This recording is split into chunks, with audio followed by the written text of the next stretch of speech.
পিলখানা হত্যাকাণ্ডের আসামি হয়ে চাকরি হারিয়েছিলেন বিডিআর সদস্য মোহাম্মদ হাবিবুর রহমান। এই মামলায় দীর্ঘ ৬.৫ বছর কারাভোগের পর ২০১৬ সালে জামিন পেয়ে বাড়ি ফেরেন তিনি। পরিবারের সবাই খুশি হলেই শিগগিরই পরিবারের খরচ মেটাতে দিশেহারা হতে হয় তাকে। নেই খাবার কিংবা চিকিৎসার নিশ্চয়তা। অভাবের তাড়নায় কোনো কিছুর উপায় না পেয়ে স্থানীয় একটি বাজারে খোলা আকাশের নিচে চিতই পিঠা বিক্রি শুরু করেন তিনি। শেষ বয়সে পেনশনের দাবি জানান হাবিবুর রহমান। এত বছর চাকরি, ৩৩ বছর ৩ মাস চাকরি আমার, আর সর্বমোট ৬.৫ বছর। আমার একটা আকুল আবেদন, এবং সব বাংলাদেশের যত সবার কাছে আমার আকুল আবেদন, আমাকে পণ্য, আমার তো চাকরি করার সময় নেই। আর নয় সৌন্দর্য নিয়ে চিন্তা, এবার নিজেকে সুন্দর করে তুলুন স্টাইল ম্যানিয়াক্সের সাথে। ২০০৯ সালের ২৫ ও ২৬ ফেব্রুয়ারি ঢাকার পিলখানায় সীমান্তরক্ষী বাহিনীর সদর দপ্তরে ৫৭ সেনা কর্মকর্তা সহ ৭৪ জন নিহত হন।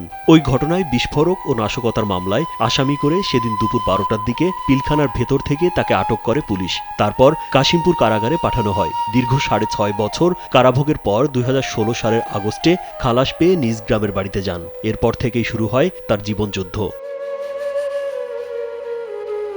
নওগাঁর মান্দা উপজেলার কসব ইউনিয়নের পাজরভাঙ্গা হাটে চৌরাস্তা মোড়ে খোলা আকাশের নিচে প্রতিদিন সকাল থেকেই চিতই পিঠা বিক্রি করেন বিডিআরের সাবেক ল্যান্স নায়েক হাবিবুর রহমান। চোখে মুখে তার একরাশ হতাশা। তার দোকানে পিঠা খেতে আসেন বিভিন্ন শ্রেণী পেশার মানুষ। সে বিগত দিনে বিডিআরের চাকরি করত এবং ঢাকা পিলখানায় বিডিআর বিদ্রোহের সময় সে সাজা খেটেছে, জেল খেটেছে দীর্ঘদিন।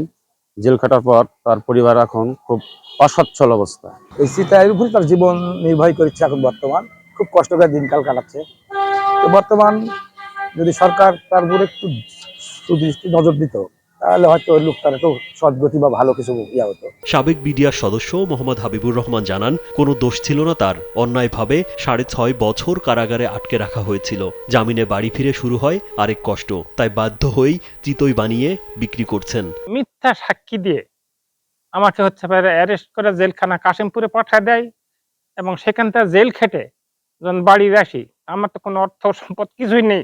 বিভিন্ন অভাব, বয়স হয়ে গেছে, চলতে পারি না, কোনোভাবে জীবনযাপন করতেছি।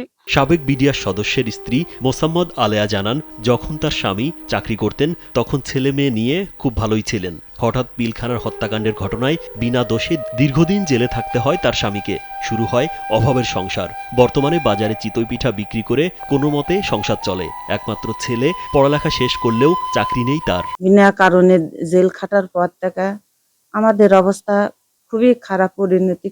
সরকারের কাছে দাবি যে আমার স্বামীর যদি একটা পেনশনের ব্যবস্থা করে দিত। সাবেক বিডিআর সদস্য মোহাম্মদ হাবিবুর রহমান নওগাঁর মান্দা উপজেলার কসব ইউনিয়নের চরসিদ্ধেশ্বরী গ্রামের বাসিন্দা।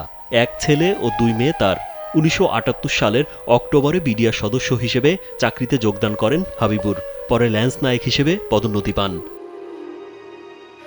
রাজীব বিশ্বাস, কালবেলা।